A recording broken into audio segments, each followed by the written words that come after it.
فأنا ناصح لإخواني بالصدع بالحق تبيض وجوههم. السكوت في مسألة الحزبية يضرها، فاصدع بما تؤمر وأعرض عن المشركين.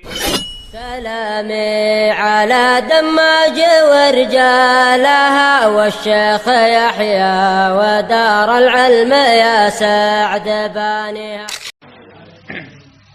بسم الله الرحمن الرحيم. الحمد لله حمدا كثيرا طيبا مباركا فيه كما يحب ربنا ويرضى.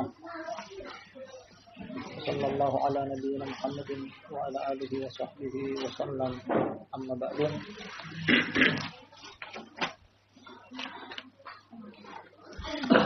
Kita lanjutkan pembacaan kitab Ma'alimu Manhaji Ahli Sunnati wal Jamaah. Simbol-simbol metode hidup Ahli Sunnah wal Jamaah. Dari simbol yang ketiga setelah tauhid, ittiba'ur rasul, kemudian yang ketiga adalah iman.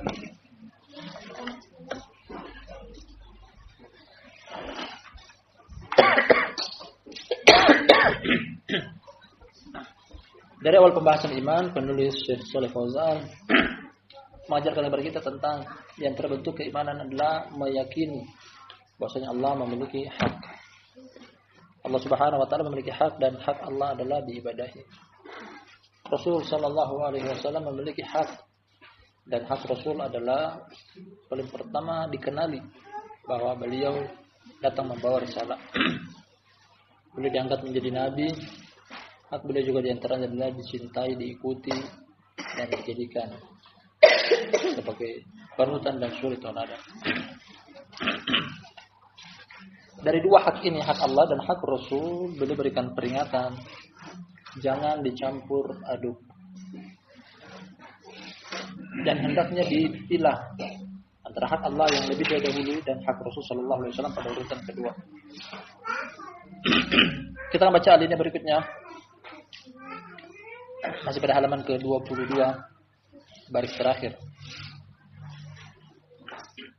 Hada wal imanu inda ahli sunnati wal jamaah. Pada halaman 22 pada baris terakhir. Ini adalah keimanan di sisi ahlu sunnah wal jamaah. Yang beliau terangkan di atas bahwasanya keimanan harus terpenuhi padanya 3 syarat. Beriman dengan lisan, beriman dengan hati, beriman dengan anggota tubuh. Inilah keimanan di sisi Ahlussunnah wal Jamaah. Falaisa qaulan bil lisani faqat. Bukanlah keimanan itu cuma pengucapan dengan lisan saja. Cuma diucapkan dengan lisan, tidak masuk sampai ke hati. Lianna dzalika dinul munafiqin alladziina yaquluna bi alsinatihim ma laysa fi qulubihim. Yudhiruna al-imana wa yubtinuna al-kufra. Karena beriman dengan lisan saja adalah agama orang-orang munafik. Orang munafik, mereka beriman hanya dengan lisan. Mereka adalah orang-orang yang mengatakan dengan lisan mereka sesuatu yang tidak ada di dalam dada mereka. Mereka menampakkan keimanan namun menyembunyikan kekufuran. Tidak diragukan orang munafik mengucapkan kalimat la ilaha illallah dengan lisan mereka. Namun isi hati mereka mendustakan lisan mereka. Munafik.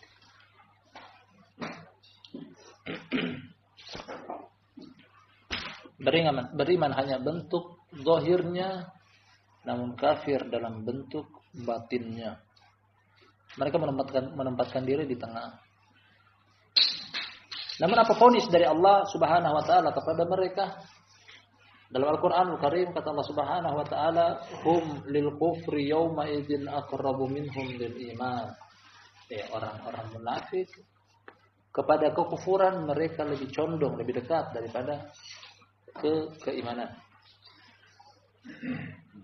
Antum harus tahu barakallahu fikum jami'an usul Al-Qur'an dan usul hadis Nabi sallallahu alaihi wasallam dalam segala hal hanya ada dua.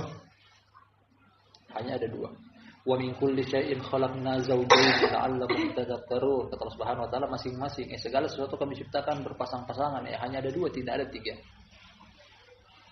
Ini dari sisi hukum zatnya. Di sana ada tauhid, lawannya adalah syirik. Tidak ada yang ketiga, tidak ada di tengah. Di sana ada keimanan, lawannya adalah kekufuran. Hanya ada dua, tidak ada di tengah. Di sana ada sunnah, di sisi lain ada bid'ah, tidak ada di tengah-tengah. Di sana ada ketaatan, di sana juga ada kemaksiatan. Sebagaimana hukum di kehidupan akhirat juga tidak ada tiga, hanya ada dua, surga dan neraka. Tentukan sikap di mana kita berada. Ada pun mengatakan bahwasanya aku di tengah, hakikatnya tidak ada. Ketika terjadi pertikaian, perselisihan, kemudian mengatakan aku berada di tengah, ini belum pernah dijumpai dalam sejarah agama Islam.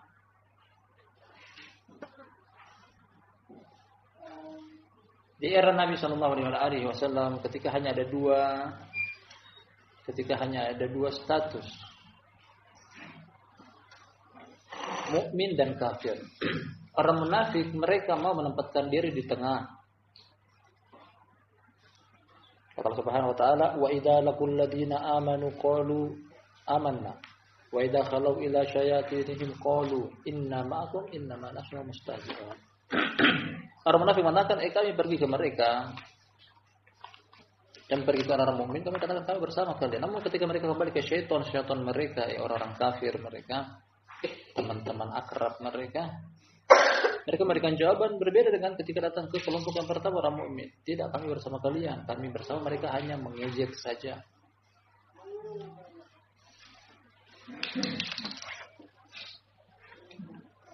Para munafik Allah memvonis mereka kufur. Karena mereka bermain-main dengan agama. Innal ladzina amanu tsumma kafaru. Tsumma amanu tsumma kafaru. Tsumma zdadu kufra. Kata beliau berikutnya, kata Syekh Shalih Fauzan, wa hum fid darkil asfali minan nari wa lan tajida lahum nasira. Orang munafik tempat mereka di kolong neraka, kerak paling bawah. Surga 100 derajat, sebagaimana juga neraka 7 darokat. Yang paling tinggi dikatakan derajat karena yang paling tinggi adalah yang paling nikmatnya, sedangkan darokat yang paling rendah, yang paling hina dan paling pedih siksaannya. Ini merupakan ayat dalam surat An-Nisa, innal munafiqina fi darkil asfali minan nar. Orang munafik tempat mereka di paling bawah neraka. Paling panasnya, paling ngerinya, paling pedihnya, paling sakitnya. Karena di bawahlah tempatnya, tempat sumber api, sumber panas, bahan bakarnya berada di bawah.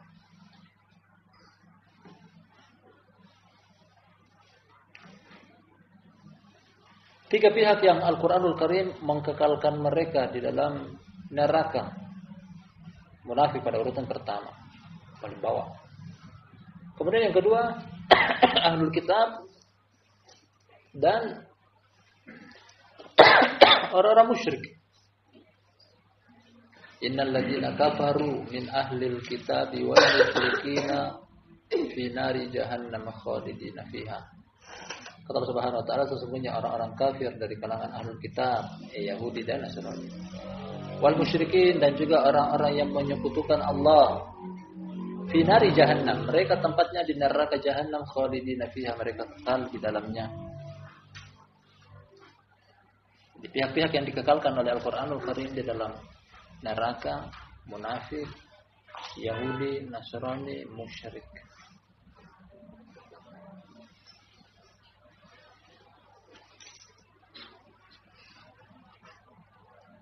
Itu dari satu alinea ini yang ingin jelaskan kepada kita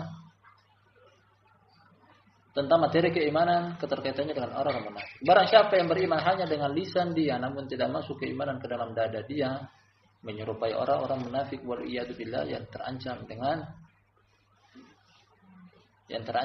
ditempatkan di kolong neraka, paling bawahnya neraka. Orang munafik hanya beriman dengan lisan mereka, tidak masuk ke dalam hati, apalagi dengan anggota tubuh. Wa hum yashhaduna lirrasul sallallahu alaihi wasallam annahu rasulullah bi alsinatihim. Mereka ini kembali kepada orang-orang Yahudi, khitabnya kembali kepada orang Yahudi. Mempersaksikan Rasul sallallahu alaihi wasallam bahwasanya beliau adalah rasul dengan lisan mereka saja. Dengan lisan, namun hati tidak meyakini. Padahal intinya ada pada hati. Intinya ada pada hati. Karena hati merupakan target penglihatan dan penilaian Allah tabaraka wa taala, bukan cuma sekedar lisan. Lisan semua orang boleh mengaku. Jadi kita istilahkan dengan Islam KTP, hanya di KTP-nya saja. Tapi amalannya belum. Yang Allah nilai adalah hati. Dalam hadis Ibnu Abbas riwayat Imam Muslim, kata Nabi sallallahu alaihi wasallam, "Innallaha la yanzuru ila suwarikum wala ila ajsamikum, walakinallaha yanzuru ila a'malikum wa qulubikum." Sesungguhnya Allah tidak melihat kepada rupa kalian dan fisik kalian. Rupa dan fisik boleh berbeda, mungkin ada yang cantik, ada yang jelek, ada yang ganteng, ada yang jelek, ada yang biasa. Namun lanjut hadisnya kata Nabi sallallahu alaihi wasallam, akan tapi Allah Subhanahu wa taala melihat kepada amalan-amalan kalian dan isi hati kalian. Isi hati yang dinilai. Orang munafik hatinya buruk, jelek, kotor, najis. Meskipun lisan mereka semanis madu. Qala ta'ala, sebagai landasan hukum orang munafik meyakini Rasul sallallahu alaihi wasallam hanya dengan lisan mereka. Idza ja'akal munafiquna qalu nashhadu innaka la rasulullah wallahu ya'lamu innaka la rasuluhu wallahu yashhadu innal munafiqina lakadibun ittakhadhu aymanahum junnatan fasaddu an sabilillah innahum sa'a ma kanu ya'malun. Allah bocorkan rahasia orang munafik dalam satu surat khusus namanya Al-Munafiqun. Allah menerangkan tentang jati diri orang-orang munafik dalam ayat ini. Apabila datang kepada engkau, wahai Muhammad sallallahu alaihi wasallam, orang-orang munafik dan mereka akan mengatakan, mereka berkata, kami bersaksi engkau adalah utusan Allah. Berarti kan mulut mereka mengiyakan.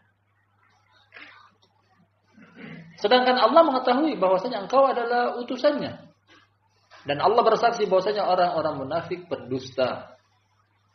Arti dari dusta adalah lisannya berbeda dengan isi hatinya. Landasan hukum ini boleh bawakan bahwa keimanan kalau hanya di lisan saja menyerupai orang-orang munafik. Ittakhadhu aymanahum junnah, mereka menjadikan sumpah mereka sebagai perisai agar dipercaya. Mereka bumbuhi ucapan mereka dengan sumpah. Di depan.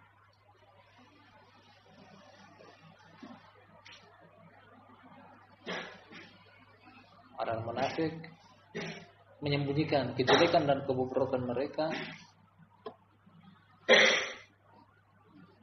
dengan tirai agama, bersumpah nama Allah. Fasaddu an sabilillah, mereka memalingkan dari jalan Allah. Innahum sa'a ma kanu ya'malun, sesungguhnya jelek apa yang mereka perbuat. Perbuatan mereka jelek.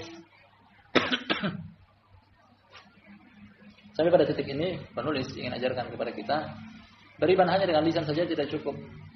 Karena ini merupakan keimanan orang-orang munafik. Wa ahlus sunnati wal jamaati la yaquluna innal imana al-i'tiqadu bil qalbi faqat duna nutqi bil lisan wal amali bil jawarih. Kama taquluhu al-murji'atu alladziina yarawna anna al-imana huwa at-tasdiqu bil qalbi wa in lam yantiq bi lisanihi wa lam ya'mal bi jawarihi.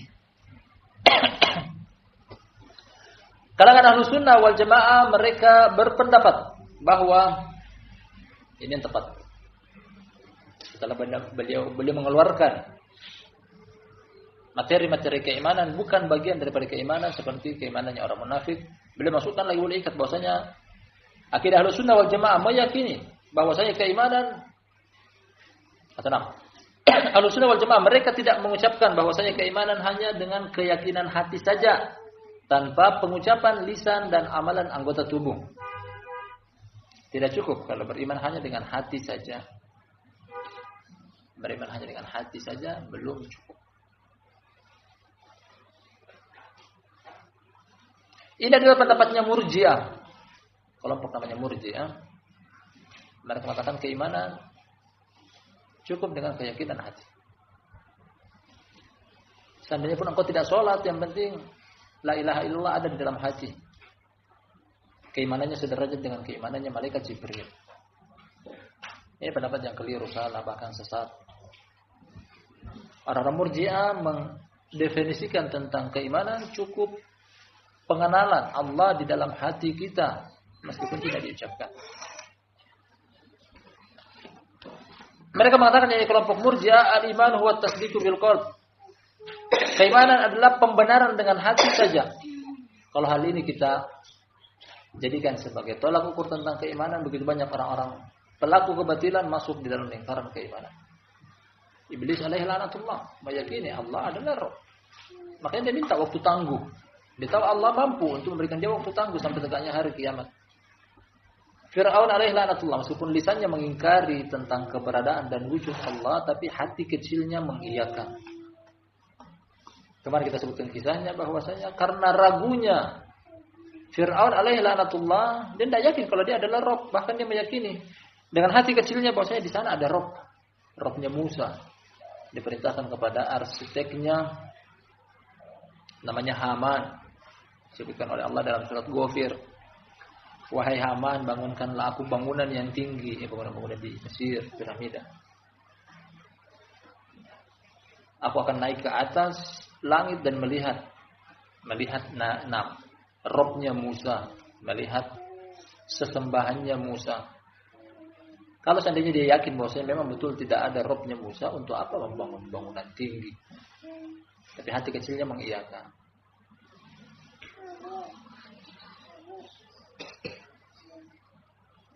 Kelompok Murji'ah meyakini tentang keimanan cukup pembenaran hati meskipun tidak diucapkan dengan lisan dan tidak diamalkan dengan anggota tubuh. Dan ini sesat.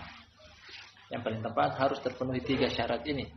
Keimanan adalah ucapan lisan, keyakinan hati, amalan anggota tubuh. Wa huwa ma kana alaihi al-musyrikun haitsu kanu ya'rifuna annahu Rasulullah sallallahu alaihi wasallam wa ya'taqiduna bi qulubihim annahu Rasulullah wal yahudu wan nasara kadzalika ya'taqiduna dzalik.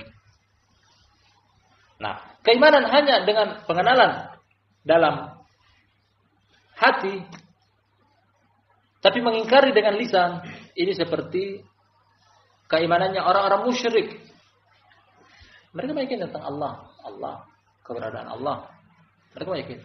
Bahkan Allah anjurkan kepada Nabi kita Muhammad SAW untuk memberikan mereka pertanyaan-pertanyaan, dan mereka menjawab sesuai dengan hakikatnya, isi hati mereka. Kata Allah Subhanahu wa taala, "Wa la yas'altahum man khalaqas samawati wal ard la yaqulunna Allah." Wahai Muhammad, seandainya engkau bertanya kepada mereka orang musyrik penduduk kota Makkah, siapakah yang menciptakan langit dan bumi? Niscaya mereka orang-orang musyrik akan menjawab Allah. Mereka meyakini Allah. Demikian juga dalam hal pemberi rezeki. Qul may yarzuqukum minas sama'i wal ard qulillah. Wahai Muhammad, katakan kepada mereka, siapakah yang memberikan rezeki kepada penduduk, kepada penghuni bumi? Mereka akan menjawab Allah. Orang musyrik meyakini Allah dengan hatinya, tapi tidak dianggap beriman karena amalan anggota tubuh mereka menyelisihi isi hati mereka. Bahkan orang Yahudi dan Nasara, akan datang nanti dalilnya bahwa kaum Yahudi, terkhususnya Yahudi dari kalangan Bani Israel, mereka mengetahui dengan pasti tentang kebenaran Nabi Sallallahu Alaihi Wasallam. Pengenalan mereka tentang Nabi Sallallahu Alaihi Wasallam secara detail, teliti dan seksama. Sebelum kedatangan Nabi Sallallahu Alaihi Wasallam telah datang berita dari kitab suci mereka akan keluar seorang Nabi akhir zaman.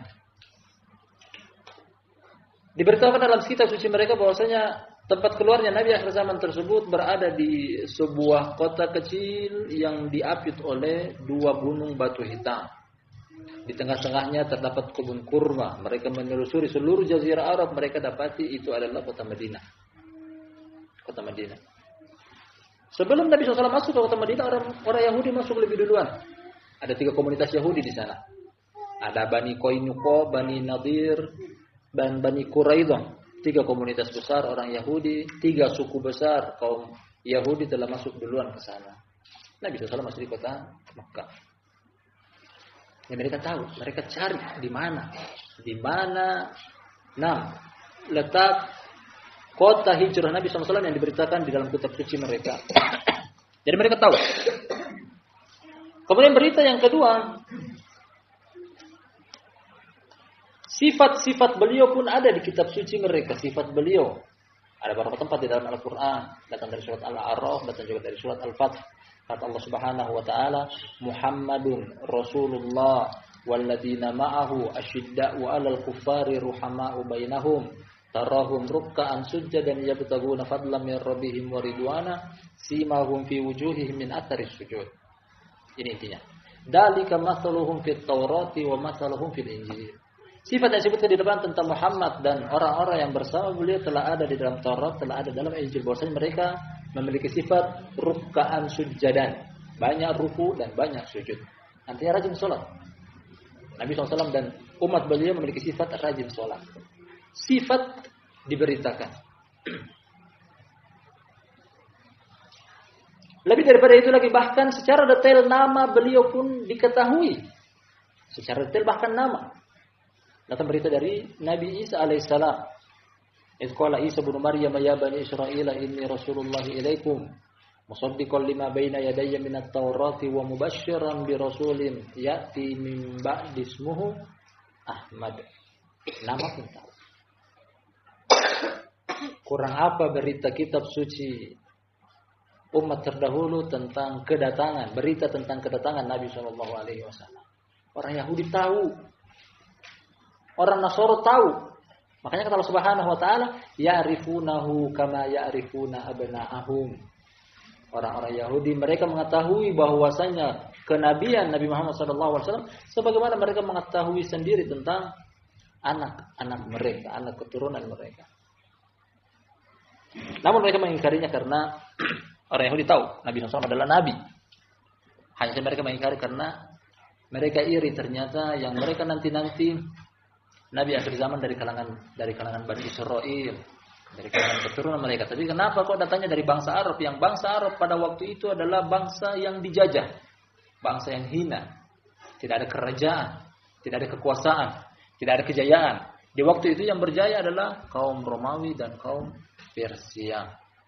Jadi orang Arab ketika itu adalah bangsa yang terbilang rendah. Mereka hasad.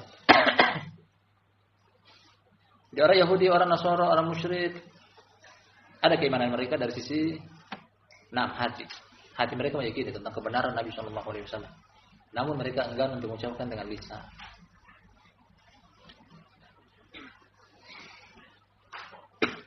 Qala ta'ala fil musyrikin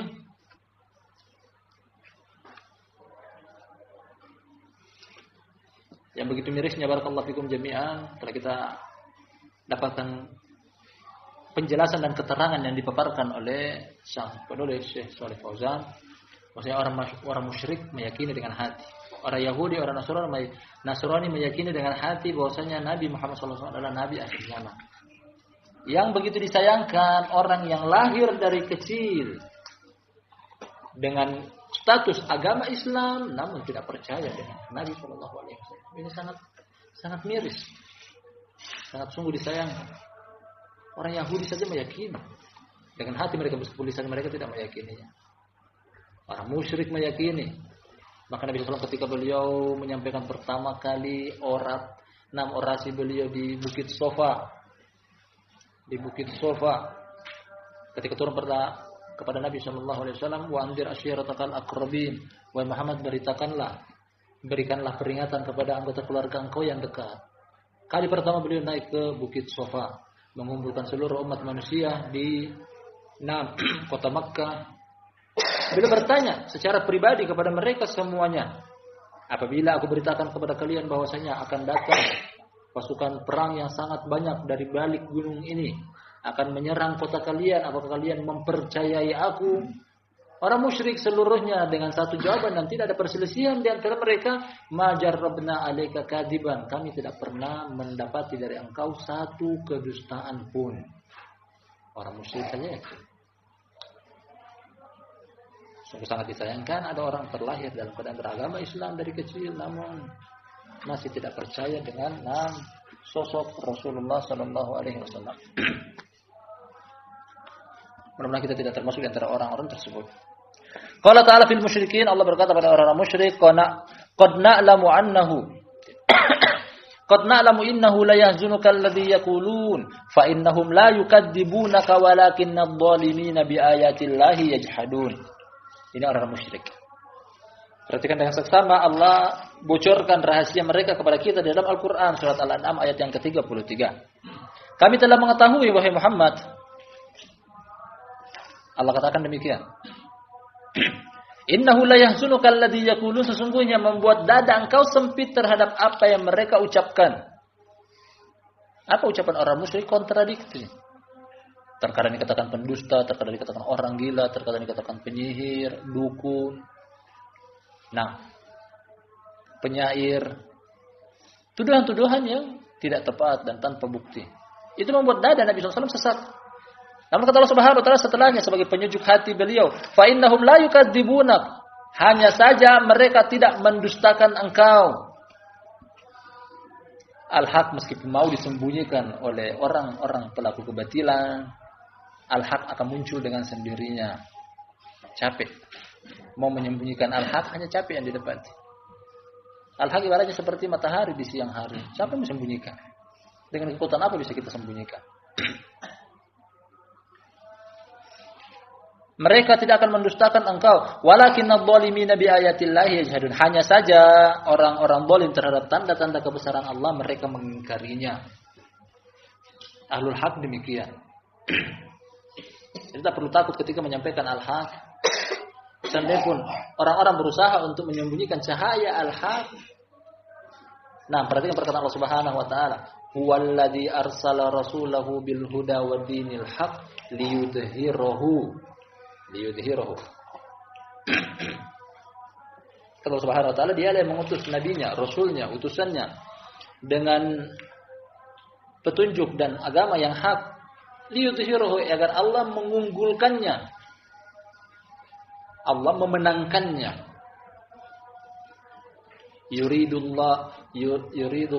Yuriduna ayyudfi'u nurallahi biafwahihim wallahu mutimmu nurihi walau karihal kafirun. Kata Subhanahu wa taala, mereka yang orang kafir berusaha untuk menyembunyikan cahaya Allah. Namun Allah lah yang menyempurnakan bersinarnya cahayanya.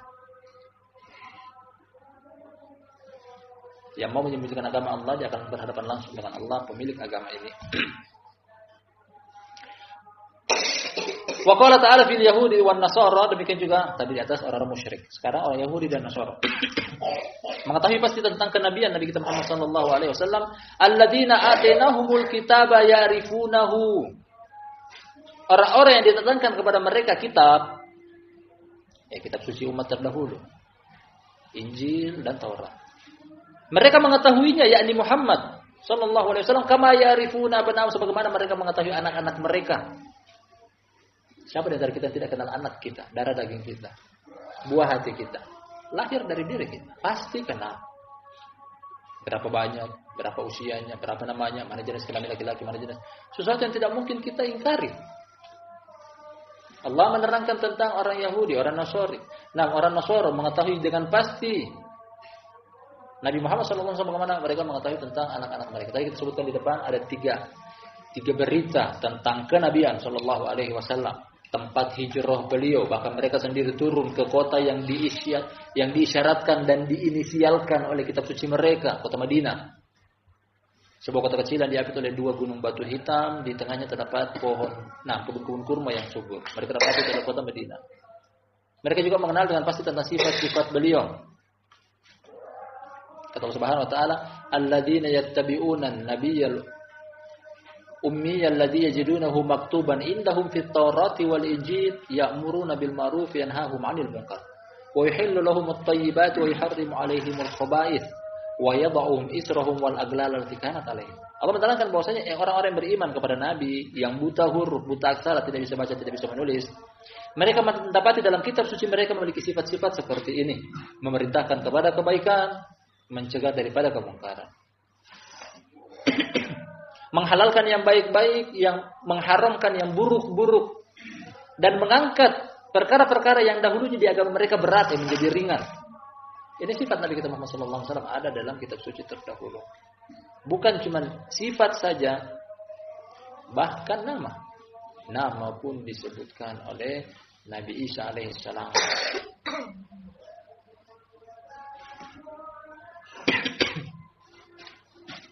Wa inna fariqan minhum la yaktumuna al-haqqa wa hum ya'lamun. Hanya saja sebagian kelompok yang dari mereka, Bani Israel, Yahudi dan Nasara, mereka menyembunyikan al-haq padahal mereka mengetahuinya. Nah, mau menyembunyikan al-haq.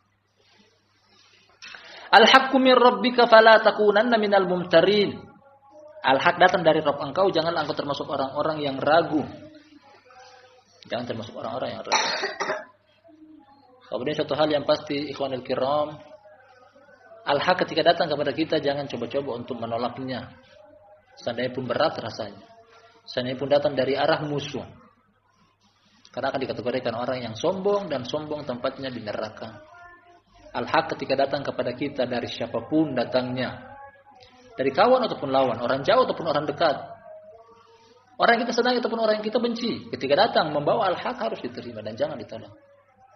Dalam hadis kata Nabi SAW, hadis Ibnu Mas'ud riwayat Imam Muslim, kata beliau, la yadkhulul jannata man kana fi qalbihi mithqala habbati khardalin min kibrin.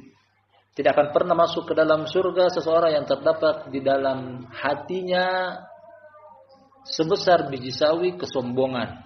Sekecil itu pun kalau seandainya ada dalam hati kesombongan, tidak akan pernah masuk ke dalam neraka. Nah, maksudnya tidak akan pernah masuk ke dalam surga berdasarkan hadis ini.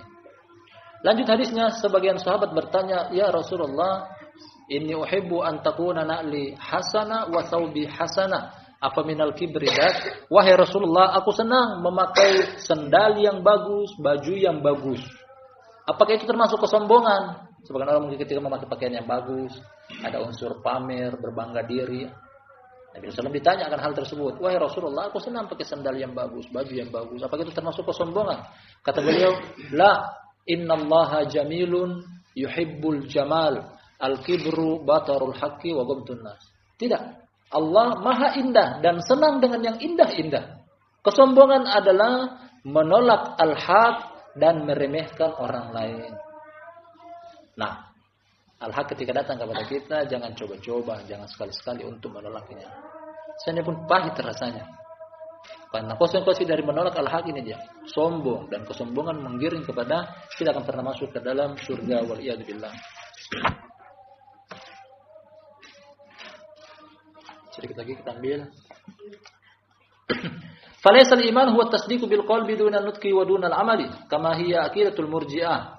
Walau kana hadha sahihan lakana al-musyrikuuna wal yahudu wan nasara mu'minina kama yadullu ala butlani qaulil murji'ah. Bukanlah keimanan itu pembenaran dengan hati saja tanpa pengucapan lisan dan amalan anggota tubuh. Nah, keimanan bukan cuma sekadar meyakini dengan hati saja tanpa ucapan lisan dan amalan anggota tubuh. Sebagaimana ini adalah ideologinya kelompok Murji'ah. Seandainya ini benar, niscaya orang musyrik, orang Yahudi, orang Nasoro adalah tergolong orang-orang mukmin. Sebagaimana yang ditunjuki tentang kebatilannya pendapat kelompok Murji'ah. Nah, keimanan harus terpenuhi 3 syarat ini. Masukkan keimanan ke dalam hati kita, kita yakini. Kita implementasikan dengan 2 hal. Pertama, diucapkan dengan lisan, la ilaha illallah. Nah, kemudian direalisasikan dengan anggota tubuh, amalan-amalan syariat, salat, puasa, zakat, haji, amalan anggota tubuh yang lainnya, berjihad di jalan Allah Subhanahu wa taala.